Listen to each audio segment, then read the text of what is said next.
മുഖ്യമന്ത്രിക്കെതിരെ ആക്ഷേപം വന്നാൽ ഒരു വക്കീൽ നോട്ടീസ് അയച്ച് ഡെഫമേഷന് കേസെടുക്കുകയെങ്കിലും ചെയ്യുമായിരുന്ന പതിവ് കേരളത്തിന്റെ മുഖ്യമന്ത്രി പിണറായി വിജയൻ അവസാനിപ്പിച്ചിരിക്കുന്നു.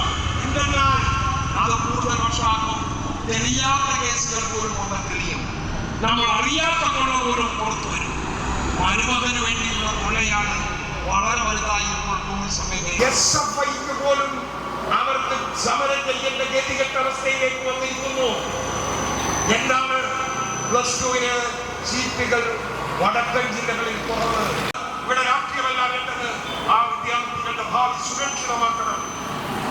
ഉടനെ മൈക്ക് വീണ്ടും ഓഫ് ചെയ്തു. സ്പീക്കർ സമർപ്പിച്ചു. ഇത് തോന്നിയവാസമാണ്. പക്ഷേ മുഖ്യമന്ത്രി സഭയിലുണ്ടായിരുന്നിട്ടും ചില ചോദ്യങ്ങൾക്ക് മറുപടി പറയാതെ സ്പീക്കറെ ചുമതലപ്പെടുത്തിയത് നമ്മൾ എന്തൊരു ഗതികെട്ട അവസ്ഥയാണ്. അപ്പോൾ നാടിന്റെ ഗൗരവമുള്ള വിഷയങ്ങൾ ഓരോന്നോരോന്നായി നമുക്ക് പരിശോധിക്കാം.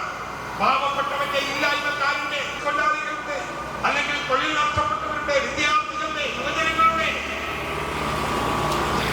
ഇത് അനാഥരാണ്. ഇവിടെയും കുറവ്, വടക്കൻ ജില്ലകളിൽ കൂടുതൽ.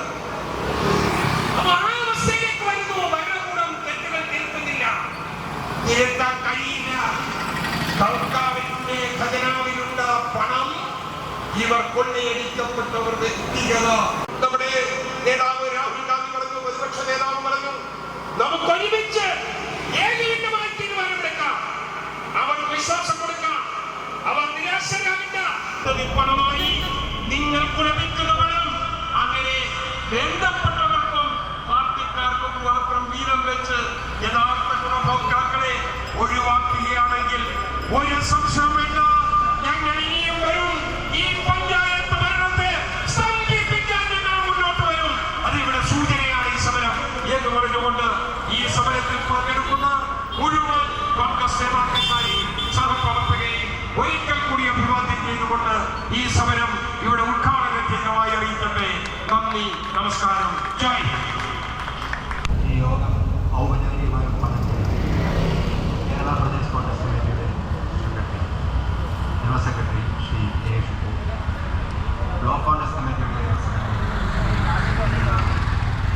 ജില്ലാ കോൺഗ്രസ് കമ്മിറ്റിയുടെ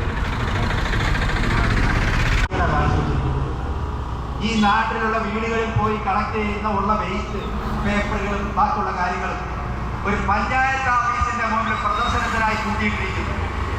ഹെൽത്ത് ഡിപ്പാർട്ട്മെന്റ് ഇവരുടെ പേരിൽ നടപടിയെടുക്കേണ്ടതാണ്. ഇതുപോലെയുള്ള കാര്യങ്ങൾക്ക് നടപടിയെടുക്കാൻ ഉത്തരവാദിത്തമുള്ള പഞ്ചായത്താണ്. ഈ പഞ്ചായത്തിന്റെ വാതിക്കൽ ഇതുപോലെയുള്ള വേസ്റ്റ് വീടുകളിൽ കളക്ട് ചെയ്യുന്ന വേസ്റ്റ് അത് കൂട്ടിയിട്ടിരിക്കുക. അതിന്റെ കീഴിൽ അടയിരിക്കുക. അതിനപ്പുറത്തെ പ്രസിഡന്റ് മൊഴി അതിന്റെ കീഴിൽ അടയിരിക്കുക. ഈ പഞ്ചായത്തിൽ ഞാനും ചോദിക്കട്ടെ, ഞങ്ങളൊക്കെ ഇവിടെ താമസിക്കുന്ന ആളാണ്, ഏതെങ്കിലും ഒരു റോഡിലൂടെ സഞ്ചരിക്കാൻ പറ്റും?